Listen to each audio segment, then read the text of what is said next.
In 1980, theaters around the world were introduced to Jason Voorhees' story in Camp Crystal Lake for the very first time. A little over 10 years later, a boy was born terrified of scary movies. It took me 30 years to say this, but this Halloween season, I watched the entire Friday the 13th franchise for the very first time. And in this video right here, I am walking you through my entire rating. But wait, I'm another movie guy, and this is Between the Cut, and this is my very first YouTube video ever on this channel, so please do me a solid, smash that like button, make sure to subscribe for weekly uploads, and hit that bell, or else. And so it begins. The origin story is exactly that. You're introduced right away to the setting the entire movie takes place, the now famous Camp Crystal Lake, where camp counselors are slowly but surely getting killed one by a mysterious person leading up to the big reveal. This movie ended up being one of my biggest surprises of the entire year so far. Even though I'm not typically someone who leans into the horror movie genre, I was smiling the entire runtime. I actually enjoyed like every minute of this thing. One of the things that stood out to me the very most through the entire runtime was the soundtrack. Scary movies depend on good music almost more than any other genre of movie, in my opinion. Music in a horror movie isn't just music. It isn't just something to play for the scene. It's a companion. It's a character. And I thought this soundtrack was done perfectly. It added suspense. It added jump scares. It pretty much set the bar standard for how it's done correctly. I also really appreciated some of the choices that the director made throughout. Even if they are dated and low budget and honestly sort of basic, doing little things like the killer's point of view fed into that entertainment factor big time. These things are obviously all common now, but to be done in 1980 is pretty cool. But the last 30 minutes of this movie completely won me over. This is when everything just simply goes into overdrive to set up a triple twist ending. Having the killer not be Jason in his own movie is sort of iconic as hell. When the credits came up, you guys, I'm not kidding you, my jaw was on the floor and I almost stood up and clapped. I really enjoyed it, and that's why it's going all the way up to my number 2 spot. Oh yeah, and Kevin Bacon.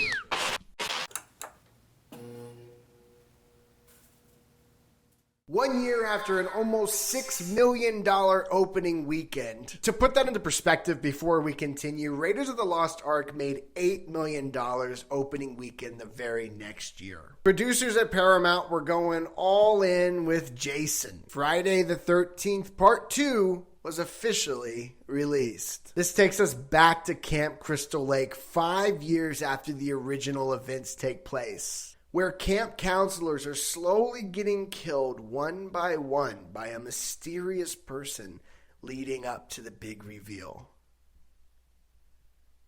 Wait. You're introduced right away to the setting the entire movie takes place, the now famous Camp Crystal Lake, where camp counselors are slowly but surely getting killed one by a mysterious person leading up to the big reveal. If that sounds familiar, it's because it is. The sequel took basically every single thing that the first one did and just repeated it. One of the biggest shockers going into this franchise for the very first time for me was the dude's not even in the first one pretty much, and the second one, he doesn't have his iconic face mask. We are now 2 movies deep and he looks nothing like he's supposed to. What's going on here? I found this movie to just kind of feel heartless and empty. It's obvious to me that there was probably a lot of studio pressure coming in from the success for the first one to carry out that success and that momentum as fast as possible and pump out a second one. So I wouldn't really be surprised if a rush script was the result of that in order to get it out as quickly as possible. But to me, that just doesn't really change the fact that this movie is uninspiring and not entertaining at all. And honestly, kind of a total letdown, which is why it's landing in my number 8 spot. The engineers of Mercedes-Benz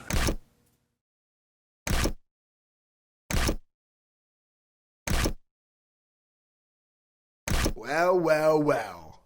Look who it is. Honestly, the Sackhead in 2 kind of grew on me. Just a little bit. To me, Friday the 13th Part 3 is a really solid sequel. There's a lot of people who are going to disagree with me on that, but I thought it was way more of a solid sequel than Part 2 ever was. This one stays true to the original overarching idea the franchise has, while also branching out and being creative at the same time, which I appreciated. From that creativity came some of my favorite death scenes in the entire series so far. I feel like they pushed the envelope and turned these death scenes up just a few notches. They understood what the audience wants, and my goodness, did they deliver with some of the most fun and equally brutal takedowns yet. The one major aspect weighing down Part 3 for me was the extremely dated 3D cinematography choices made. This felt like it was made to be enjoyed in theaters with friends, and that's okay. But that decision equals to a very short shelf life.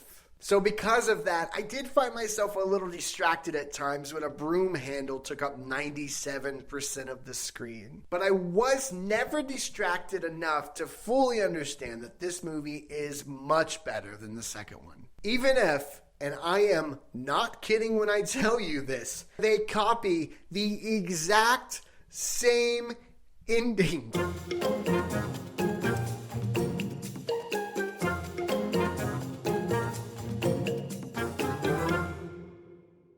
I had a really good time with this one overall. It's going into my 3rd slot. Friday the 13th, the final chapter. Here's the plot for you in one sentence. Jason's dead. He wakes up in a morgue, and then he goes attacks a family. There you go. There's the whole movie in about 4 seconds for you.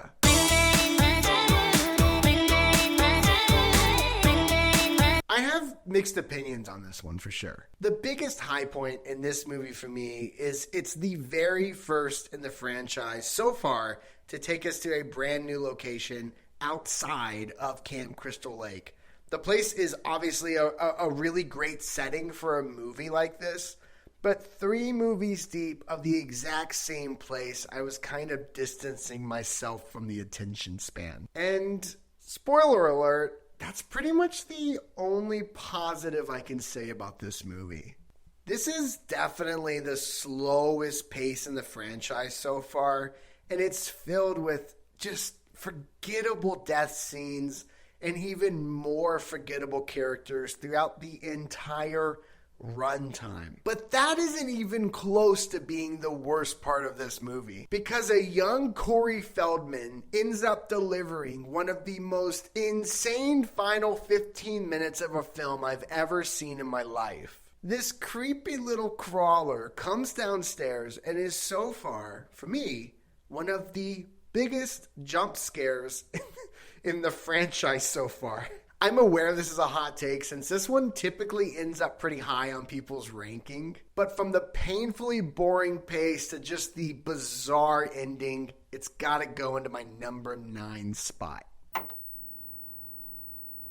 Tommy's officially all grown up and he's ready to deliver yet another boring addition in a new beginning. Because of what happened to his younger self, Tommy's a little traumatized, which, yeah, I get that.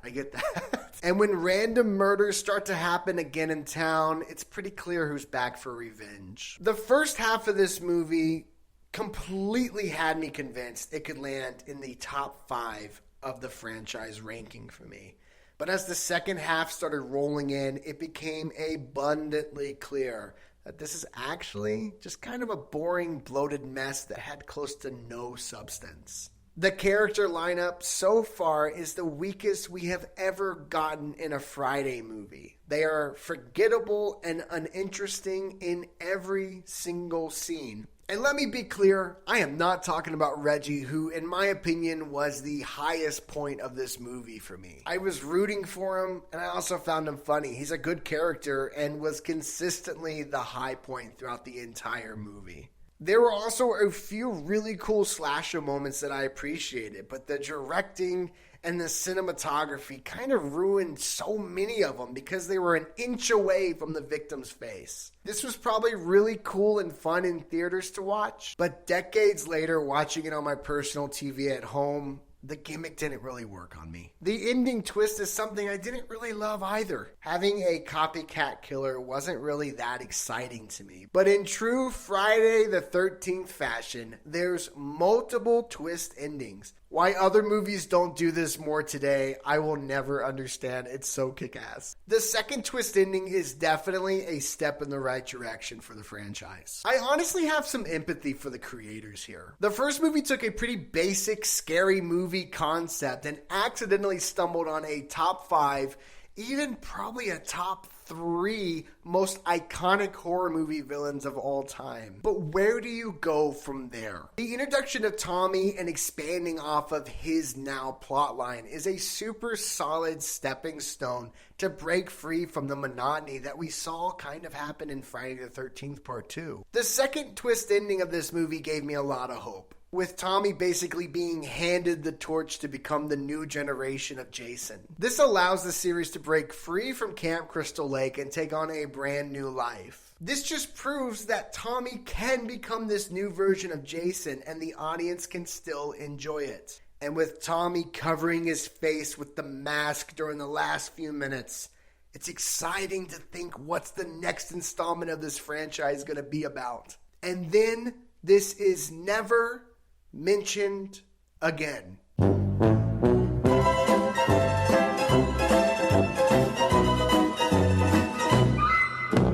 Spot number 10.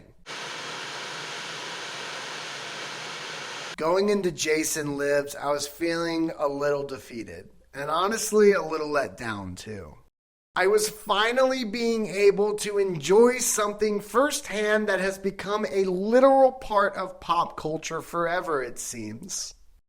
But only really loving the first one so far, and now going into the 6th one, I was sort of checked out. And then, out of nowhere, this absolute banger drops and completely gave me the excitement that it took to finish out the franchise. Tommy's not doing great, and he's a little paranoid. So he goes to make sure that Jason is actually dead. But he actually resurrects him. Ladies and gentlemen, we got a freaking zombie Jason Voorhees on our hands. The characters are all likable. The pacing is perfect. The killings were absolutely brutal. And Jason is the best he has ever been. This is the first Friday where I actually kind of felt fear towards him. It truly felt in every scene he was in almost that nothing was going to stop him. And it was actually super entertaining to watch play out. Also, I'll be the first to admit, I've talked a lot of smack about Camp Crystal Lake this far into the franchise. They went back in this movie, and it totally worked on me. I ate it up. I've spent so many of these movies questioning if they actually deserve to be on the horror movie throne that it has been on. This movie alone made all of those doubts disappear. And it also proved to me exactly why Jason and this franchise is iconic. We might be 6 movies deep, but Jason Lives is my number 1 spot. The New Blood is a defining moment in the series for me. Coming off the first few movies with Camp Crystal Lake and then moving into the Tommy plot, it had me excited but also super curious on what could happen next in the franchise. The New Blood is a turning point for me because starting right now, every single movie until the end of the franchise really loses the plot. This Friday entry focuses on a new character named Tina, who just so happens to be telekinetic and has a direct line to Jason mentally. Strap in, folks. This series is about to take some serious turns, and this is very much the beginning of that. I have mixed opinions about the movie. So, on one hand, Jason is actually really scary and very in your face compared to previous entries, which is obviously pretty awesome. But the random introduction to this telekinetic girl and surrounding the entire plot around her powers is such a strange turn of events for me. There were definitely moments where it really worked, and I found those moments to be obviously cool. But then there were moments where I was left scratching my head trying to figure out, why did this take such a bizarre change of plot? But overall, I did have fun. The movie also has a very late 80s feeling to it, and I thought that was pretty charming. And even if I didn't absolutely love this one, I did find it watchable. The New Blood is getting my number 6 spot in the ranking.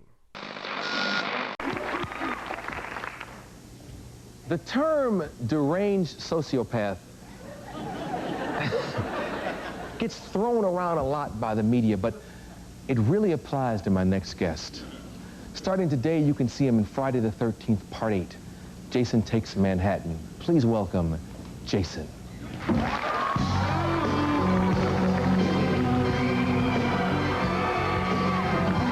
Jason has found his way onto a ship heading straight towards Manhattan. And honestly, good for him. I'm glad he's getting some vacation in after all these years. The plot sounds laughable. The title, Jason Takes Manhattan, is even humorous. As the movie began, I was already laughing at the ridiculousness of it all. By the end, damn it, it grew on me.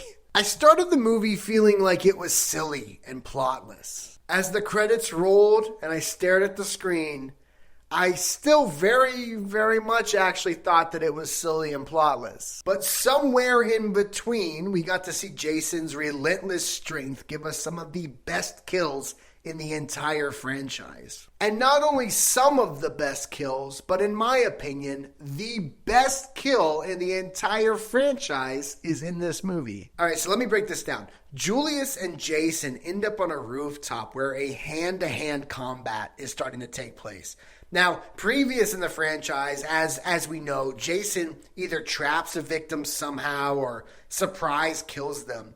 But this fight with Julius is just them a few feet from each other. No weapons, nowhere to hide, nothing. Julius is literally fighting for his life and punching Jason as hard as he can. And it's doing something since it is moving Jason across the roof after each punch. But as Julius becomes exhausted, he accepts his fate. This is my favorite kill for a few reasons. The first is because it feels like a challenge. It just didn't feel one-sided through the entire thing for me. It feels at times like Julius may actually do this. The second reason is because of how personal it all felt. Being that close and using all of your might with your bare hands against this giant creature is really brave. The third reason is because I feel like Jason shows a little bit of humility here for the first time. He doesn't touch Julius during the entirety of the fight and gives him a legitimate chance to try his best. I feel like he had some sort of respect for him for being the first person to actually face him like this. Even the way that Jason decides to kill him is super quick. All leading back to my concept that Jason respects him for trying. But then my last reason for this being my favorite kill happens to be my biggest reason. It's because of how Jason actually does it. Jason punches this dude's head straight off.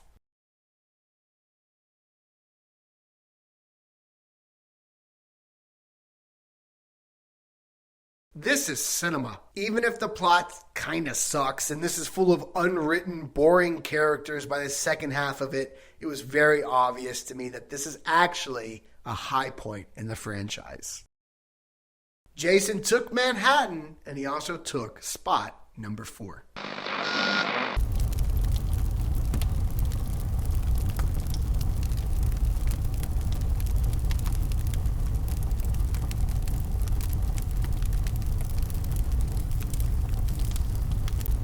Do you remember when I told you for the New Blood that the plot begins to kind of get lost in the franchise? Well, Jason Goes to Hell is that statement in full swing. Jason gets killed and then somehow receives the ability to possess anyone he touches. We are 13 years into this franchise, and out of nowhere, Jason gets the ability of possession. 13 years and 9 movies deep, and they decide to abandon all character development and all lore and just hand him abilities now. And I'll be completely honest with you here, okay? I would let that slide if this movie was good.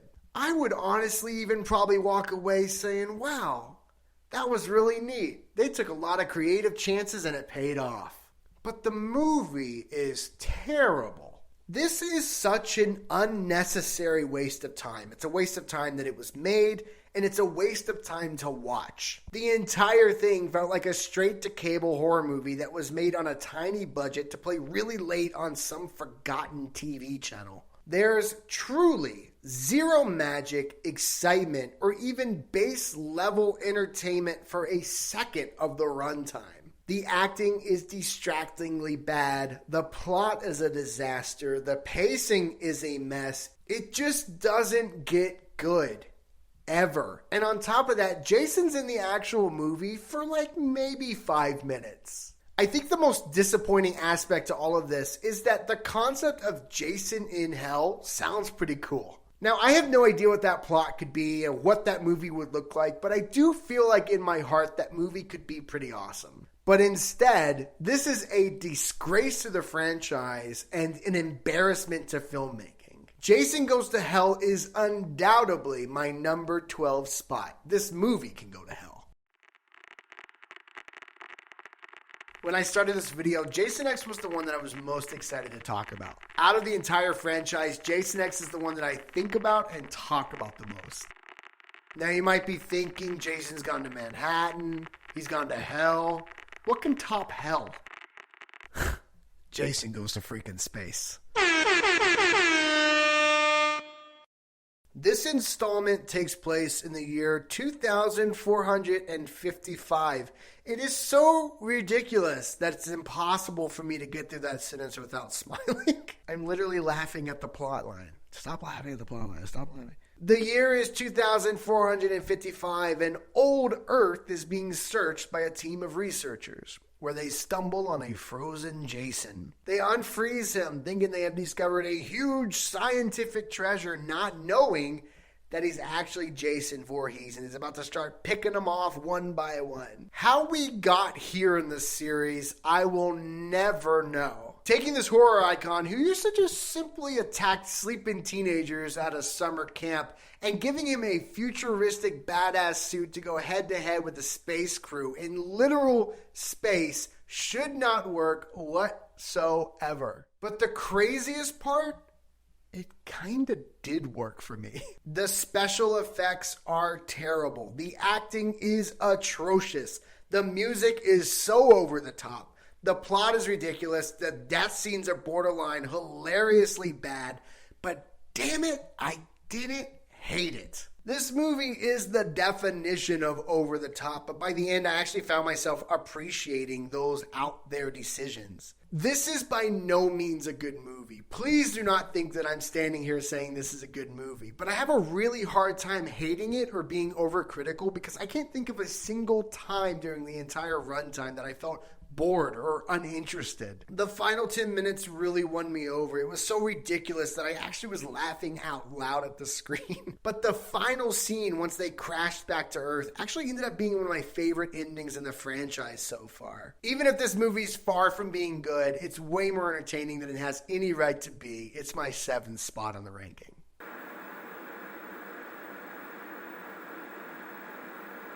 It starts and it never stops. It's just Freddy is in your mind. There's Gulf Coast. We're getting to that time of the year. If fan service was a movie. When Freddy vs. Jason came out in 2003, it was possibly the best move that both franchises could have made at that very moment. The movie revolves around Freddy Krueger recruiting Jason Voorhees to help him continue his rampage on Elm Street, which ultimately leads to them going against each other. There's parts I really loved, and there's parts I really didn't. Let's begin with the bad. The movie is pure early 2000s. The acting, the music, the characters, the pacing, it's all a perfect representation of movies in this era. When mixing that in with just some straight up terrible looking CGI, you're left with some parts that have aged like milk. But thankfully, I thought there was way more good than bad in this movie. For starters, seeing both Freddy and Jason on screen at the same time was a total treat for a new fan of both franchises, and I'm sure it was even better for older fans. Whoever decided to go with this concept and develop it into a full-length feature was brilliant. They did a super good job at allowing both characters to have their moments to shine individually and together, while also mixing in elements that make them both so iconically unique, which again was a real treat for a new fan. I also appreciated how they really turned the dial up on how hardcore some of these death scenes were, which is obviously a borderline expectation when going into a slasher film, but there were times where I was literally cackling in shock. This is the most violent we've seen these characters. I had concerns going in that this was purely just going to be a quick buck behind the legacy and names of Freddy and Jason and their respected franchises.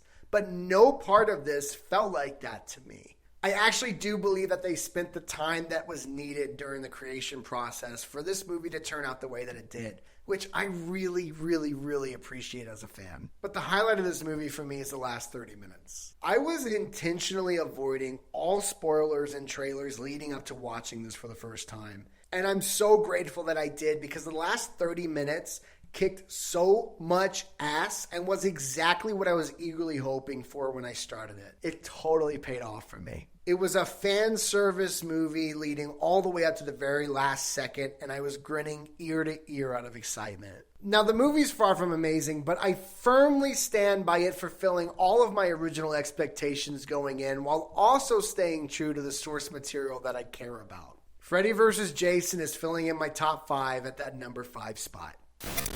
And now the moment so many of you have been waiting for, the 2009 Friday the 13th remake. I was actually pretty excited to watch this movie. What a silly mistake. I found the majority of the characters extremely unlikable and just flat out annoying. The writers felt the need to have character backstories in this, which is just so pointless. This is a slasher flick. Why would we ever care about characters that are not going to be around by the end of the film? We don't. The dialogue was also a pretty big misstep too. Coming out of 2009, it does make sense why the writing was like this. I very fondly remember that time, and it does hold true to how the culture was. But in modern day, it is really difficult to sit through. I found the humor and the constant bro talk during the entire first half of the movie to be so painful and just straight filler. Once the pacing picks up a little bit and the characters are facing Jason, the scary moments all relied on jump scares, which were all overused and all lazy. It's easy to make the audience scared when a random thing jumps out or a random jolt in the music. It is way harder to make someone scared of something or someone who is never on the screen at any time, which is even more proof on why the 1980 original release holds up to this day and is still pretty awesome. Once we finally get to the end, they just took the same ending we've seen multiple times in the franchise and rehashed it poorly. There's an opportunity in modern day remakes to pay direct tribute to the original source material without copying it. And this was not one of those times at all. I really didn't like this movie. With the other lower ranking Fridays on my list, there were redeeming qualities and high points, at least one of them. Whether it had a new idea or creative kills or at least a likable character. This movie had none of those things. It was just consistently bad. Still not as bad as Jason Goes to Hell, but this movie finishes out my list in my number 11 spot. As someone who has avoided horror movies my entire life, I actually owe a ton to this franchise. I started watching it because I knew I wanted to make this very video, but I walked away a fan of horror movies. Since watching the first Friday for this video creation, I have watched dozens of movies that I was completely uninterested in or would never have watched beforehand. And as a movie lover, that is extremely cool to me that I get to catch up on decades of storytelling that before I used to avoid. The Friday the 13th series is far from perfect. And if we're keeping score, I think there are way more weak points than there are high points throughout. But those high points are insanely high points. Watching the reveal of Mrs. Voorhees being the killer in the original movie was just simply incredible. Watching the evolution of this character go from being a guy with a sack over his head to some futuristic spaceship killer was a bizarre blast. And it reminded me throughout of how important fun movies actually are. Not everything has to be a masterpiece to make you feel that movie magic. Sometimes it can be found in pretty weird or simple places. But as I stand here, 44 years after the world was originally introduced to this character, I get it. I completely understand why Jason Voorhees has stood the test of time and has become a permanent part of pop culture forever. But more importantly, why he's deserving of that.